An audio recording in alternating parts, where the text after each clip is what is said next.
오늘 우리가 함께 볼 고린도전서 16장은 고린도전서의 마지막 장입니다.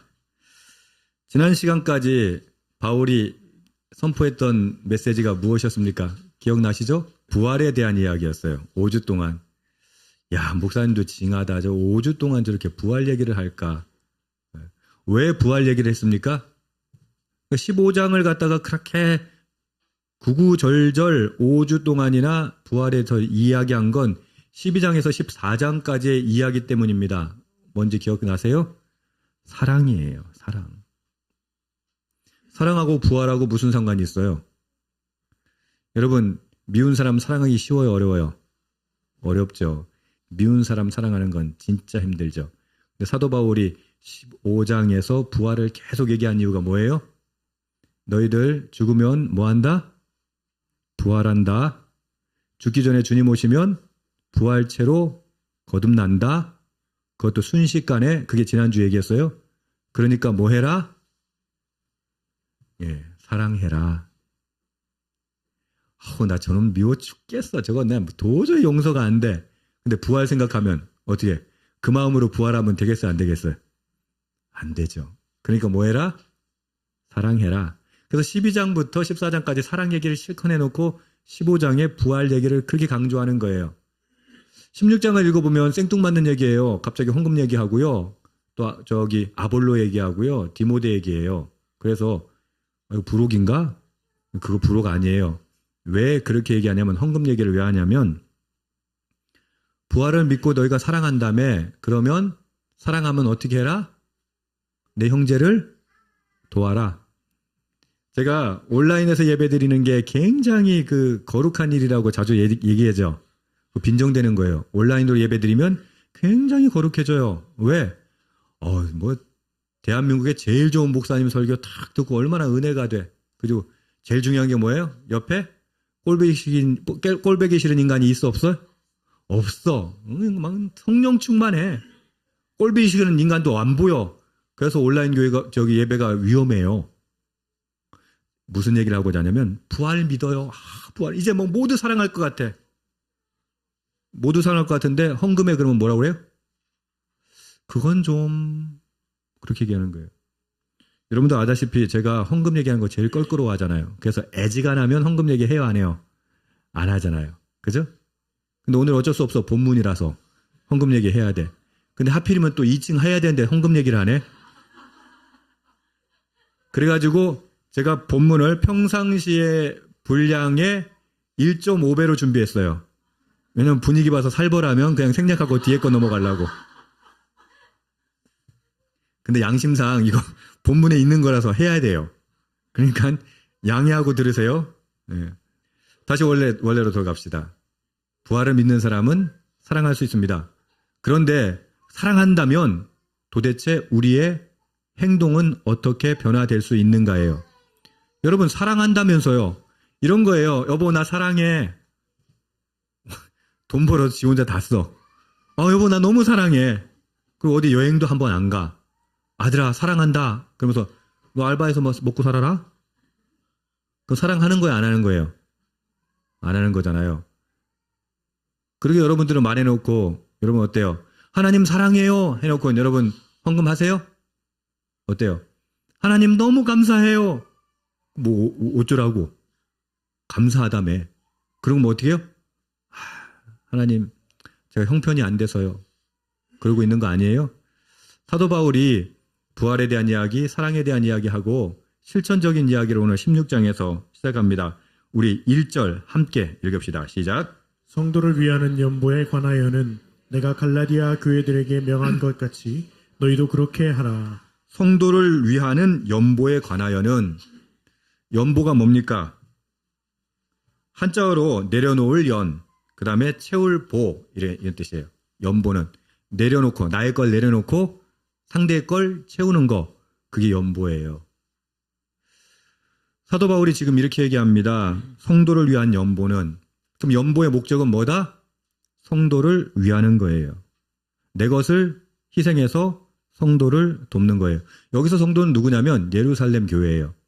여러분도 아시다시피 최초의 교회는 예루살렘에서 시작했죠. 그리고 고린도 교회는 예루살렘에서 엄청나게 멉니다. 로마까지 가기 직전에 있는 게 고린도예요. 옛날 당시로는 그 교통이 불편했기 때문에 엄청나게 먼 거리예요. 근데 그 예루살렘 교회는 핍박받고 있어요. 왜 핍박받아요? 예루살렘은 원래 무슨 교야? 유대교잖아요. 근데 거기 교회 세워지니까, 기독교회가 세워지니까 그 유대교가 등살에 살아남을 수 있겠어요? 그런데다가 기근이 왔어요. 그래서 가뜩이나 직업도 잃고 공동체에서 왕따 당했는데 교회는 굉장히 곤란한 상황에 처해 있었어요. 그래서 갈라디아에서도 그 예루살렘 교회에 대한 헌금 이야기를 하고요. 여러분 안디옥에 있을 때도 바나바와 바울은 예루살렘으로 헌금을 가져다 줬어요. 지금 그 얘기를 하는 겁니다. 여러분 연보하면 여러분 그 쉬운 일이에요. 왜냐면 내가 가지고 있는 걸 좀 잘라내야 되잖아요. 그게 쉬운 일이에요, 어려운 일이에요? 어려운 일이에요. 사도 바울은 지금 우리에게 이렇게 얘기하고 있습니다. 2절 함께도 읽읍시다. 시작. 매주 첫날에 너희 각 사람이 수입에 따라 모아두어서 내가 갈 때에 연보를 하지 않게 하라. 사도 바울은 지금 요 짧은 문장에 헌금에 대한 방법론을 이렇게 설명하고 있습니다. 매주 첫날이면 어떤 날입니까? 주일이에요. 그러니까 교회가 특이한 게 유대교는 언제 예배했어요? 토요일 날 예배했어요. 근데 예수님 오신 이후에는 뭐예요? 주일이에요. 그게 교회 전통이에요. 사도 바울은 뭐라고 하냐면 매주 첫날에 연보해라 이렇게 이야기합니다. 헌금이라는 게 생각날 때 드리는 게 아니라 정기적으로 마음을 정해서 헌금하라라는 얘기예요. 두 번째로 각 사람이 이렇게 얘기해요. 너희 각 사람이. 가끔 이런 생각을 해요. 부자들은 좀 헌금 좀 많이 해도 돼. 나는 가난하니까 헌금 좀 덜 해도 돼. 자, 여러분들이 얼마나 가난한가 한번 측정 한번 해볼까요? 북한 사람보다 가난합니까? 부자입니까? 아프리카 사람보다 부자입니까? 가난합니까? 부자가 됐죠. 그죠? 그러면 상대적으로 부자라고 하는 건데 그러면 자신이 부자라고 생각 안 하거든. 그러니까 항상 모자란 거예요. 그래서 나는 부자가 아니니까 안 해도 돼 라고 생각하는데 사도 바울은 뭐라고 얘기해요? 각 사람이 해라. 그러니까 모든 사람이 다 동참해라. 뭐 하는데? 연보하는데. 이걸 누굴 위해서 쓰는 거니까? 사랑하는 형제를 위해서 쓰는 거니까. 여러분 헌금은요 이 적선이 아니에요. 사랑하기 때문에. 근데 형제가 지금 굶어 죽게 생겼는데 이건 내 일이 아니야 라고 생각하는 거, 그리고 그건 부자들이나 하는 일이야 라고 생각하는 거, 그거 굉장히 어리석은 거다라고 경고합니다. 그리고 뭐라고 얘기합니까? 각 사람이 뭐에 따라? 수입에 따라. 많은 분들이 오해하는 게 뭐냐면 하나님이요 우리한테 없는 거 요구하지 않아요. 수입에 따라서 너희 형편에 따라서 하라라고 말하고 계세요. 하나님 저는 형편이 안 돼서 못해요. 그런 거 없어요. 그건 거짓말이에요. 두렙돈이라도 냈던 그 과부의 헌금처럼 하나님은 각 사람에게 요구하시는 것은 자신의 수입에 따라 헌금하라 라고 말합니다. 그리고 그 다음도 중요해요. 뭐라고 표현합니까?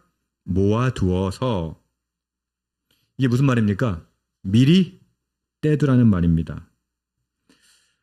많은 분들이 목사님 형편이 안 돼서 헌금할 돈이 없어요. 그런데 무슨 말이면 그건 우선순위의 문제예요. 여기에서 모아두라라는 말은 미리 떼어놓으라는 거예요.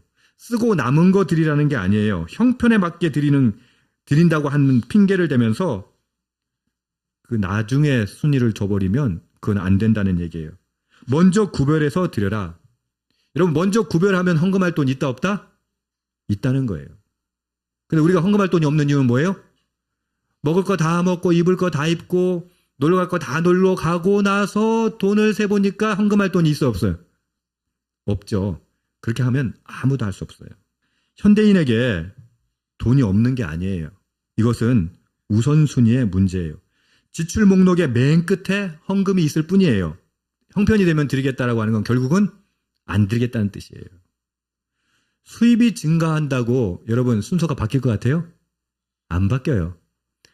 내가 지금 연봉 얼마 받는데 2배만 받으면 내가 헌금 잘할 텐데, 우선순위가 바뀌지 않는 한 그만큼 더 아까워져요. 저도 경험했고 많은 분들이 경험해요. 11조가 굉장히 큰 시험이에요. 믿음이 없는 사람들한텐. 이렇게 얘기해요.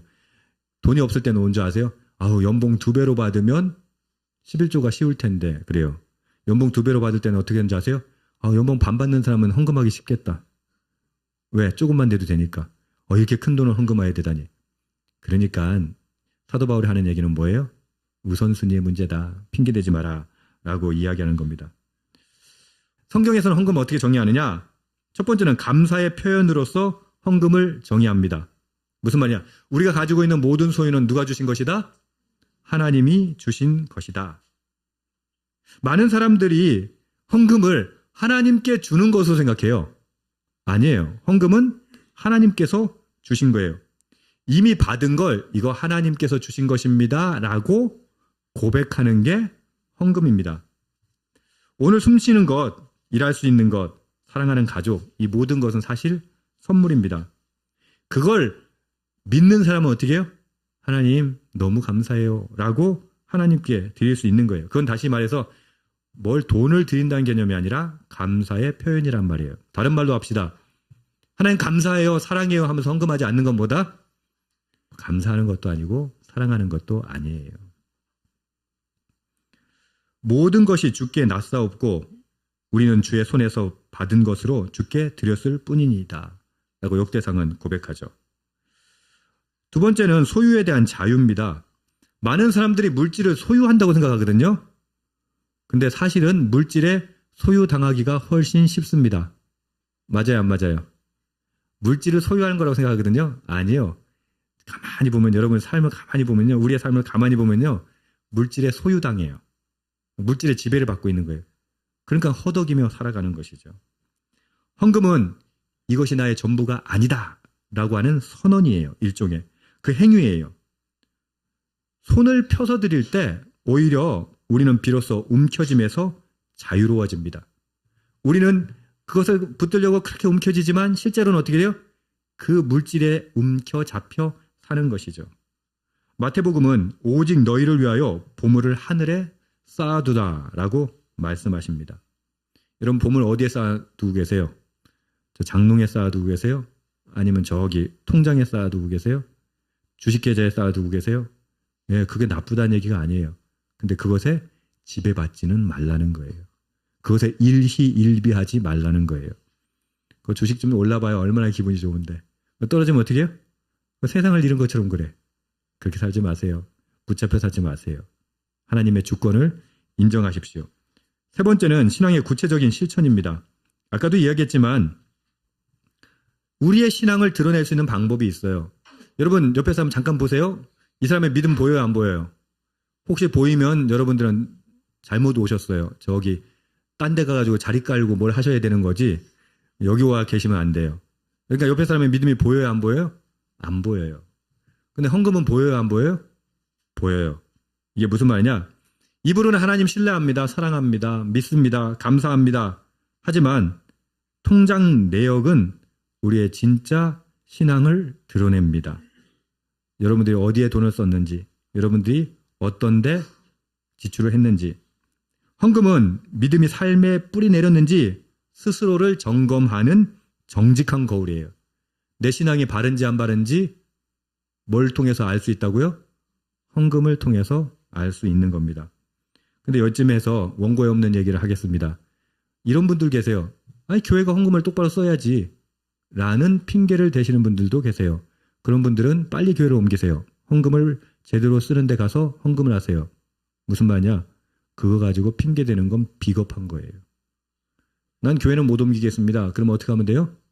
올바로 쓰이는 곳에 연보라고 있잖아요. 반드시 사용하세요. 근데 사람들은 어떻게 해요? 교회 핑계대고 뭐 재정 핑계대고 여러 가지 핑계 다 했어요. 그 핑계 가지고 비겁하게 살지 마세요. 그 비겁함이 나만 있으면 괜찮은데 우리 아이들도 그대로 배워요. 그대로. 헌금은 공동체와 함께 나누는 행위입니다. 초대교회 성도들은 헌금을 뭐라고 부르는지 아세요? 여러분 잘 아는 단어예요. 코이노니아. 코이노니아라고 했어요. 헌금을. 그러니까 우리가 지금 연보라고 해석하고 하는데 그건 우리말로 한자말로 그냥 해석해서 쓰는 거고 그들은 뭐라고 썼냐면 코이노니아라고 했어요. 코이노니아가 뭡니까? 교제. 함께함이에요. 그게 헌금이라고 하는 것이죠.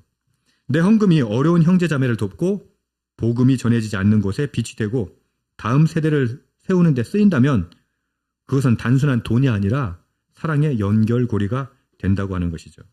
사도행전에 여러분 아시는 말씀처럼 재산과 소유를 팔아서 각 사람의 필요를 따라 나눠 주었다라고 이야기합니다. 헌금에는 또 다른 원리가 있는데요. 즐거움의 원리입니다. 고린도후서 9장에도 나오는데 인색함으로나 억지로 하지 말지니라고 말합니다. 이 말은 무슨 말이냐면 헌금의 본질이 액수가 아니라 마음에 있다는 얘기예요. 하나님은 우리의 지갑을 보시는 게 아니라 우리의 마음을 보신다는 거예요. 기쁨 없이 드린 큰 금액보다 감사함으로 드린 작은 정성을 하나님은 귀하게 보신다고 하는 것이죠. 아까도 가부가 두렙돈 헌금했던 거 말씀드렸죠. 누가복음에 나오는데 예수님 이렇게 말씀하셨어요. 이 가난한 과부가 모든 사람보다 많이 넣었도다. 또한 헌금은 청지기로서의 삶을 드러내는 방법입니다. 여러분, 우리는 이 삶의 인생의 주인이 아니에요. 청지기예요. 하나님께서 맡겨주신 걸 잘 관리하다가 그분의 뜻에 따라 사용하는 거예요. 제가 자주 말씀드리지만 제가 헌금으로 굉장히 존경하는 몇몇 분들 계신데 그분들의 삶을 보면 내가 저 정도 벌면 나 저렇게 안 살 텐데 싶은데 이웃도 없고 선교하는데 돈을 다 쓰세요. 그러니까 제가 옆에서 관찰해 보니까 하나님이 어떤지 아세요? 아이 바보야, 널 위해서 쓰란 말이야. 그러면서 더 주세요. 진짜 많이 부어주세요. 그쯤 되면 욕심이 날만한데도 그 들어오는 족족 주의 일, 어려운 이웃들 위해서 써요. 복음 위해서, 선교사님들 위해서 쓰고. 근데 저는 그 가정이 그 돈을 막 쓰고 하는 걸 누리는 것보다 그 하나님께서 부어주시는 은혜를 누리는 걸 발견하게 돼요. 저는 여러분들이 돈 많이 벌 수 있길 축복해요. 근데 그 근거가 뭐다? 그 기원이 뭐다? 하나님께 드림으로, 이웃에게 나눔으로 그것이 배가 되고 그것이 축복이 되기를 소망하는 것이죠. 사람이 마땅히 우리를 그리스도의 일꾼이요 하나님의 비밀 맡은 자로 여길지어다. 고린도전서 4장 우리가 배웠죠. 결국 우리는 뭐예요? 일꾼이에요. 우리는 맡은 자예요. 달란트 비유처럼 보관했다가 내는 사람이 아니라 그것을 올바르게 쓰는 사람이에요. 그랬을 때 하나님께서 갚아주시는 거예요. 저는 어렸을 때 달란트 비유 들으면서 좀 당황했었어요. 5달란트 받은 자 투자했죠. 그죠? 장사했죠. 3달란트 받은 자, 2달란트 받은 자 장사했죠. 투자했죠. 1달란트 받은 자 어떻게 했어요? 땅에 묻어뒀죠. 저는 어렸을 때 그게 제일 지혜롭다고 생각했거든요. 손실 보면 어떻게 해? 그죠? 여러분 여기에 원리가 있어요. 손실 볼까요? 안 볼까요? 하나님이 보게 하실까요? 아니요. 근데 맡은 바 충성하는 자는 어떻게 손실을 봐도 하나님이 그거 책망하지 않아요. 어떤 사람 책망한다? 땅에 묻어둔 사람. 여러분들 장판 밑에 묻어두셨죠? 이불 밑에 묻어두셨죠? 책망받습니다. 그냥 하나님을 위해 쓰십시오.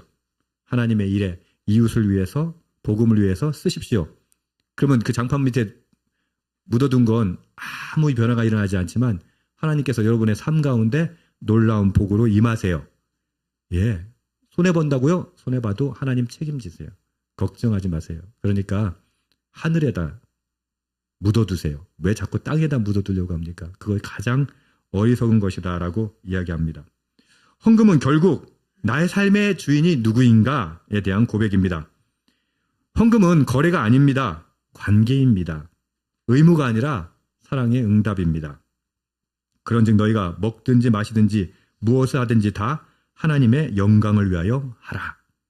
아멘. 먹든지 마시든지 뭘 위해서 하라? 하나님의 영광을 위해서 하라. 사도 바울은 헌금 이야기를 이렇게 하면서도요.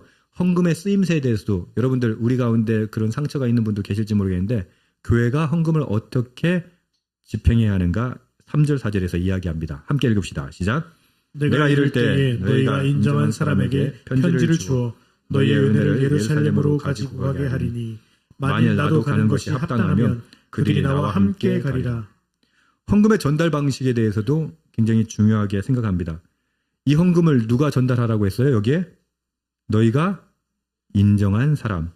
사도 바울이 가져가지 않겠다는 거예요. 왜? 오해의 소지가 있으면 안 되니까. 그래서 교회의 재정은 어떻게 돼요? 항상 투명해야 돼요. 사도 바울이 뭐라고 얘기해요? 너희가 인정한 사람에게 편지를 주어서 너희 은혜를 예루살렘으로 가지고 가게 하리라. 교회 재정이 투명하게 공개되지 않고 집행되지 않는 건 누구 책임인 줄 아세요? 목사 책임이에요. 첫 번째. 또 리더십들 책임이에요. 근데 여러분, 결국 여러분들의 책임이에요. 여러분들 요구하셔야 돼요. 투명하게 보여주십시오. 예. 저희는 지금 이제 매 달마다 재정을 보고하잖아요. 근데 그것도 예전에는 좀 우리가 작을 때는 모든 리스트를 다 공개했었어요. 모든 리스트를. 그러니까 지금 다시 고민하는 게, 이젠 인터넷 시대고 하니까 그러면 100% 모든 리스트를 갖다가, 지금은 이제 예전처럼 안 되니까 지금은 이제 항목별로 하고 있잖아요. 그죠? 모든 리스트를 공개하는 것도 방법이겠다라고 생각하는데, 여러분 꼭 기억하십시오. 교회 재정은 투명하게 쓰여야 합니다. 그리고 올바르게 쓰여야 합니다. 투명하게 쓰이면요, 올바르게 쓰일 수밖에 없다는 것이죠.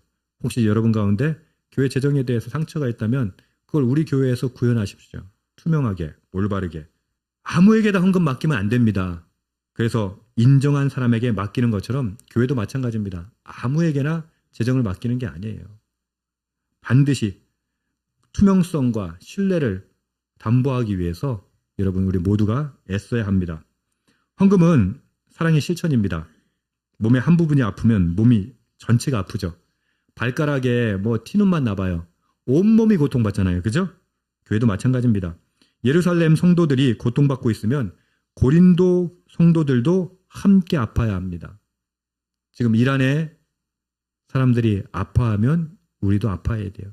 우크라이나 사람들이, 시리아, 레바논, 또 가자 지구의 사람들이 고통받으면 우리도 함께 아파야 돼요. 그리고 우리가 행동해야 돼요. 여러분 꼭 그것을 기억해 주십시오. 여기까지가 헌금에 대한 이야기인데 시간이 다 갔기 때문에 오늘 본문은 우리에게 사랑을 어떻게 실천할 것인가를 보여줍니다. 뭐라고요? 사랑을 어떻게 실천할 것인가. 예, 제가 좀 노골적인 말을 하겠습니다. 사랑은 현금으로 실천하십시오. 헌금이 아니고 현금으로 실천하십시오. 이게 무슨 말이에요? 입으로만 하지 말란 얘기예요. 여러분 사랑합니다. 사랑합니다. 입으로만 하지 마시고 같이 아파하고 같이 동참하십시오. 한 지체가 아파하면 함께 아파하고 한 지체가 기뻐하면 함께 기뻐합시다. 그래서 우리는 기쁨과 슬픔도 손실과 유익도 모두 우리의 것입니다. 이렇게 얘기하잖아요. 근데 이걸 수년간 떠들었는데 입으로는 떠들었는데 말만 하고 동참하지 않는다면 그것 하나님 받으시지 않을 것입니다. 그리스도의 몸인 교회와 그 지체를 위한 헌금은 단순한 비용이 아닙니다. 그것은 은혜에 대한 감사의 응답이자 사랑의 표현입니다. 여러분 반드시 매주 정기적으로 하십시오. 그거 즉흥적으로 하지 마세요. 그리고 자주 말씀드리는데 지금 우리 교인들은 거의 그렇게 잘 하고 계신데 주중에 헌금 준비하세요. 주일 아침에 와가지고 돈 어디지? 이러지 마세요. 그렇게 하지 마시고 주중에 꼭 준비하시고 적어도 토요일 저녁에 아이들과 함께 모여서 기도 제목 적으시고 감사 내용 적으시고 헌금 아이들 거 대신 내주지 말고 아이들이 직접 할 수 있도록 해주세요. 정기적으로 그리고 모든 사람이 헌금하는 거에 아무도 빠지지 마세요. 금액이 문제가 아니라고 했습니다. 형편에 따라서 먼저 떼어 놓으십시오. 헌금은 어떻게 하는 거라고요? 먼저 떼어 놓는 거예요. 이해하셨죠? 예. 이것이 성경적인 헌금의 원리입니다. 하나님은 우리에게 지금 누리고 있는 모든 것을 주셨습니다. 그 은혜에 대한 감사의 표현이 헌금 생활로 표현되는 겁니다. 저와 여러분이 그것을 꼭 깨달았으면 좋겠습니다. 나눔은 잃는 것이 아니라 얻는 겁니다. 뭐라고요? 나눔은 잃는 게 아니라 얻는 겁니다. 해보면 알아요. 드림은 비워지는 것이 아니라 다시 채워짐입니다. 음식 혼자 먹으면 배는 부릅니다. 그런데 계속 혼자 먹으면 살만 찝니다. 힘듭니다. 소화 안 됩니다. 함께 나누면 기쁨이 배가 되죠. 사랑도 마찬가지입니다. 나눌수록 커집니다. 주님께서 우리 모두를 은혜 안에서 넘치게 하셔서 넘치는 기쁨으로 나누고 섬기는 그 사랑교회 되기를 축복합니다. 아멘. 기도합시다.